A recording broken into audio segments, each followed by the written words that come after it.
entendido que en la declaración que hace esta persona precisa que no tenía pues esos medios y se dedicaba, creo, a la venta de medicina, a medicamentos de farmacia, algo así, y no hubo cómo acreditar que realmente pues tenían los medios económicos como para ofrecer estas sumas astronómicas.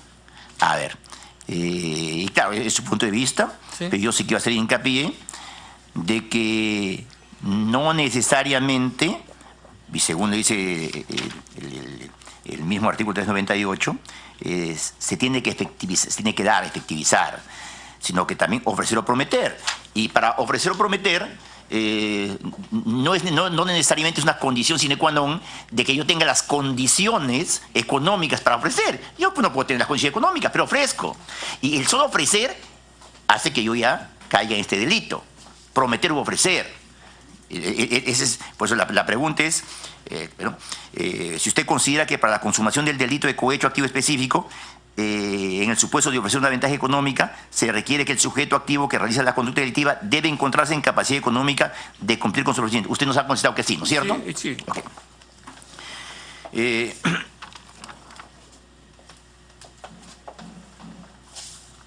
Claro, pero obviamente la respuesta que usted nos da, que dice que sí, está fuera de lo regulado y de lo normado en el artículo 398 del Código, Código Penal. Sí, señor presidente, disculpe. Lo que tenemos que aquí tener en claro es que de la realización de los procedimientos, en estos casos los procedimientos ordinarios, todos los procedimientos judiciales, se tienen que actuar una serie de pruebas. No podemos nosotros regirnos fríamente a lo que dice el código, ¿no? Claro, entender lo que dice el código, pero hay que analizar una serie de pruebas que rodean a la investigación. Es por ello que se hacen diligencias, es por ello que se actúan los medios necesarios para poder llegar a la verdad. En este caso, como reitero, a la persona, la forma como se desarrolló el evento dio a demostrar pues que entre ellos habían rencillas, habían enfrentamientos que motivaron pues que se iniciara, que al final de cuentas, ¿no?, que perdiera sostenibilidad lo que se estaba diciendo. Sí. A ver, las siguientes preguntas. Entonces, en base a su respuesta anterior, si el sujeto activo del delito de cohecho activo específico que realiza el ofrecimiento no cuenta con los medios económicos suficientes, ¿su conducta no constituye delito? No, señor, hemos dicho, el código lo dice, puede haber un ofrecimiento, pero las pruebas tienen que estar rodeadas de elementos necesarios que puedan reforzar lo que significa el ofrecimiento. A ver, nosotros tenemos que tener un punto de vista objetivo, señor presidente. Correcto. Sí, pero la pregunta es clara. Vamos a centrarnos a la pregunta, por favor, le pido, ¿no? Yo le hago la pregunta y usted contesta la pregunta. Si el sujeto activo del delito de cohecho activo específico que realice el ofrecimiento no cuenta con los medios económicos suficientes, ¿su conducta no constituye delito? Puede constituir delito. ¿Puede o constituye? Habría que ver, señor, dentro del procedimiento cómo se ha desarrollado el manejo, el desarrollo del crimen o del hecho en materia de investigación. En este caso, no se probó ni la entrega de dinero ni Doctor, bueno, yo veo que, sí, pues vamos un poco por la tangente. La prueba de que entregó o no entregó, eso se va a ver en otra etapa. Pero acá estamos netamente centrados en la parte inicial. Y si el sujeto activo del delito de cohecho activo específico que realice el ofrecimiento no cuenta con los medios económicos suficientes, ¿su conducta es delito? No. Y según el artículo 398, dice pues que no tiene que tener el dinero, simplemente el que ofrece o promete. Entonces, por eso era la pregunta. Y respecto a lo que usted nos manifiesta, ya vamos a otro punto de la enemistad. Eso lo vamos a ver, doctor, más adelante en otra pregunta. Acá estamos en que en realidad el ofrecer o el prometer ¿constituye delito o no constituye delito? Usted nos dice depende. No, la ley lo dice, que el ofrecimiento, claro, también constituye delito, pero eso tiene que estar probado, señor, concatenado con pruebas, con el análisis propio de los hechos investigatorios, y que al final de cuentas van a resumir realmente en un momento lo que se va a resolver. Bien, ahora estamos más claros. Para eso son los juicios, los razonamientos jurídicos, para poder hacer un desarrollo adecuado. Completamente de acuerdo. Ahí ya está un poco más claro, obviamente. La probanza, eso vendrá ya en el juicio oral, pero obviamente de inicio la imputación es de que ofreció, prometió. Entonces, y el ofrecer y prometer, independientemente de que tenga o no tenga la capacidad, sí es un delito. Pregunta 7. ¿Podría decirnos qué ocurre en los supuestos en los que el sujeto activo del delito de cohecho activo específico no cuenta con los medios suficientes, pero es un tercero el que financia el cohecho o soborno? ¿Qué pasa en esos casos? Y en correlación con lo que estamos hablando, de que el señor Robinson Gómez, que no tenía la capacidad económica, pero si nos puede decir qué ocurre en los supuestos en que el sujeto activo del delito no cuenta pues con los medios suficientes, pero es un tercero el que financia el cohecho soborno. Bueno, señor, habría pues que... miren, es muy fácil analizar un caso cuando después de muchos años conocemos de otros elementos, ¿no? Yo estoy hablando de la época en la que no contábamos con los elementos necesarios para poder tomar una decisión. Bueno, la tuvimos, ¿no? Porque al final se tuvo que hacer para esclarecer la situación o la participación de estas personas involucradas. Reitero, estas pruebas se tienen que actuar de acuerdo a todo lo actuado, a todo lo ventilado, a todo lo que se conoce en ese momento. Y yo creo que las preguntas que usted me hace, señor presidente, son un tanto, con todo respeto lo digo, subjetivas, que hacen que yo tenga que pensar que yo pueda haber un criterio, pero el criterio ya lo tuve formado en ese momento. Quizás en este momento tenga otro, no difieren mucho, pero que en ese momento contamos únicamente con esos elementos para poder resolver. Lo vimos inconsistente, las pruebas no estaban debidamente llevadas, no estaban debidamente descritas, no había una fijación, no había una situación que nos dijera las cosas sucedieron de esta manera, ¿no? Porque los propios actores, como reitero, no daban la información necesaria. Decían una cosa y luego decían otra.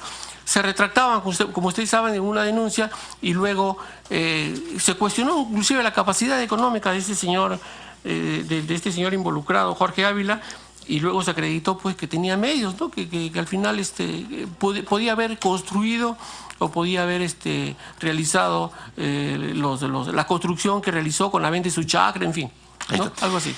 Igual, doctor, con todo respeto, le voy a manifestar que las preguntas son para usted. Sí. Entonces, el señor asesor, o sea, claro, está respondiendo. Cuando vienen los abogados, asesores, es finalmente ¿para qué? Para que si en un momento de repente no seguimos el debido proceso, qué sé yo, entonces usted pueda apoyar, ¿no? Pero las preguntas son para nuestro invitado. Para que nos diga si es materialmente posible que el sujeto activo del delito de cohecho activo específico, aun cuando no cuente con la capacidad material de cumplir con su ofrecimiento, puede ser financiado por un tercero, con o sin interés en el soborno. Le preguntamos, ¿por qué en el dictamen fiscal que usted suscribió señala que al no haberse acreditado que Rubén Gómez Reátegui contaba realmente con las sumas de $10,000 y $20,000 americanos para afrontar el ofrecimiento, permite concluir que no se ha perfeccionado el ofrecimiento o promesa como acto consumativo del delito de cohecho activo específico? Señor presidente, eso fue el resultado de toda una investigación, no concretamente que él haya acreditado que no era solvente económicamente, sino fue el resultado de todo lo que se realizó para haber llegado a esa situación. Claro, pero el tema es que en el dictamen fiscal no se pone el resto de cosas, lo que se manifiesta, lo que lo llevaron a tomar esa decisión. Solamente se concluye en base a eso, que el señor Rubén Gómez Reategui no tenía las condiciones económicas y por lo tanto no hay ese delito, ¿no es cierto? Eso es lo que usted determina en su dictamen fiscal. Claro, ahora usted nos explica de claro, habría otras circunstancias, pero eso no está contenido dentro de su dictamen, ¿no? Señor presidente, disculpe. Sí, adelante. Si nosotros pudiéramos describir, si quisiéramos describir todo lo que sucede en un caso sobre todo donde ya han pasado muchos años y se conocen nuevos elementos, no vamos a poder terminar un dictamen porque tendríamos que extendernos en diferentes aspectos para poder demostrar lo que realmente hoy día se piensa. Pero sí le debo decir, señor presidente, que en concreto, esa fue a la conclusión que arribó la Fiscalía, no porque era únicamente ese elemento, sino que fueron una serie de elementos, de circunstancias que llevaron a pensar que esa persona no había entregado la suma de dinero. Pero fueron otros elementos periféricos que ayudaron a tomar esa decisión.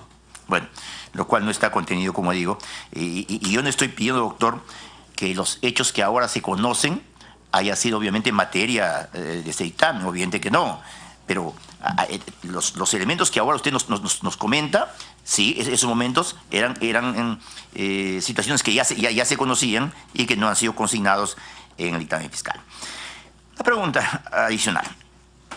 ¿Usted tenía conocimiento que el delito de cohecho activo específico atribuido a los procesados se sustentaba en el presunto pago de dinero a favor de Jorge Ávila Rivera y en la promesa de pago de dinero a favor de Teresa Ávila Rivera y María Zulca Ávila, para que se retracten o para que no declaren en el proceso seguido contra Ollanta Humala-Tazo por los delitos de tortura, secuestro y desaparición forzada?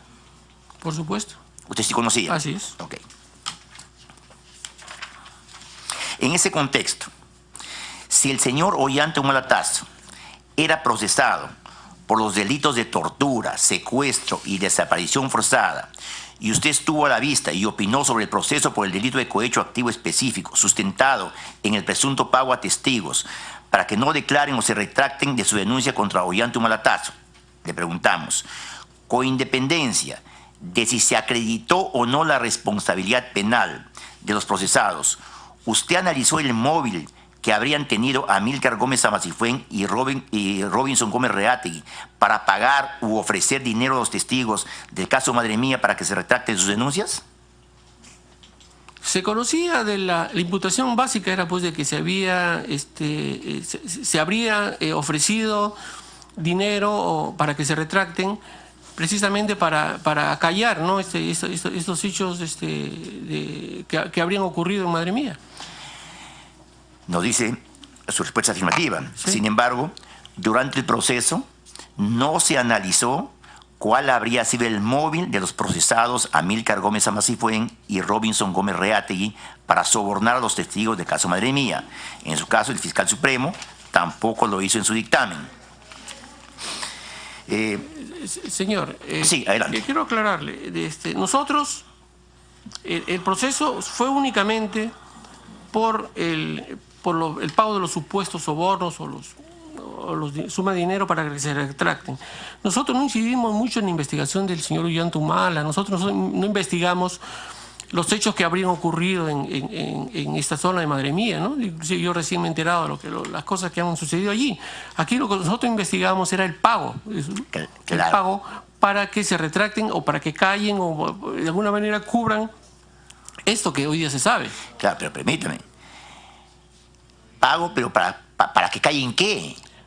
Obviamente, usted manifestó antes que sí ha tenido conocimiento, o sea, usted ha sabido sus momentos, sí, del tema de Ollanta Humala, las torturas, sí, secuestros. Sí. Entonces, los que están en este delito de cohecho, obviamente, ellos no estaban comprando testigos para ellos.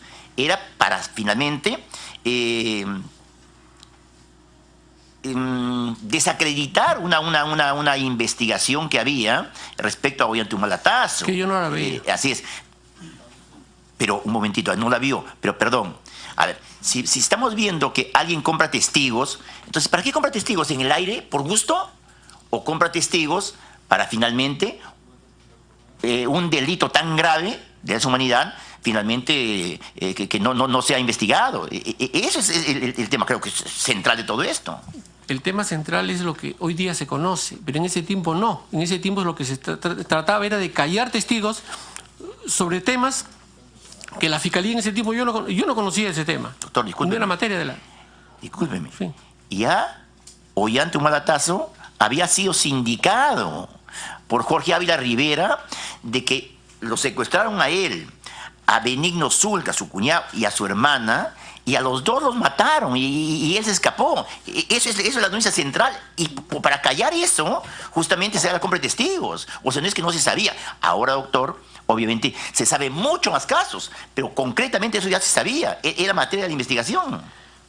Bueno, yo no tenía toda esa información. Únicamente me remití a lo que había en el expediente, como que todos los fiscales y todos los jueces que conocemos en un caso, únicamente lo limitamos a lo que se ve en un expediente. Salvo en los casos que de la investigación se puede establecer que se ha cometido un delito, un hecho nuevo, que tendríamos que remitir copias al fiscal de turno, el fiscal del lugar, a fin de que amplíe esa investigación. Okay. Pero hago la tingencia y que vayan claro que obviamente compra testigos, pero compra testigos ¿para qué? ¿Para quién? Y la compra de testigos para tapar, para que no se investigue los delitos gravísimos que habría cometido Ollanta Humala en su momento. Sí, pero sí, doctor, no en los detalles que usted manifiesta, puesto que, como le digo, no teníamos los elementos que hoy se conocen para poder llevar adelante una investigación más amplia, ¿no? Sí, pero en el expediente que estamos analizando, sí existen actuados del caso Madre Mía, y ya se conocía, no con la cantidad que sabemos ahora, pero específicamente ya se conocía eso. Otra pregunta. Para que nos diga, ¿quién fue el principal beneficiado con el pago o el ofrecimiento de dinero para variar el testimonio de los testigos del caso Madre Mía? Es una pregunta muy subjetiva, señor, porque al final yo opiné porque no se había comprobado la comisión del delito, entonces yo no le podría decir quién era el beneficiado. Aparentemente, pues era el señor Ollanta, ¿no? Aparentemente, no sé. No sé. Aparentemente, ok. En la sesión de audiencia número 7, de fecha 16 de marzo, Robinson Gómez Reategui refiere que cuando María Zulca Ávila le pidió $20,000, él transmitió el encargo a Amílcar Gómez Amasifuén para que se lo traslade a Ollanta Humala porque estaban solucionando su problema. Le preguntamos, ¿por qué no se valoró lo afirmado por Gómez Reategui, teniendo en cuenta que se indicaba al principal beneficiado con la compra de testigos, Ollanta Humala? Señor presidente, ¿me podría repetir la pregunta? Sí. No entendí. En la sesión de audiencia número 7, sí, de fecha 16 de marzo, hace poco nomás, Robinson Gómez Reategui refiere... 10 de marzo de...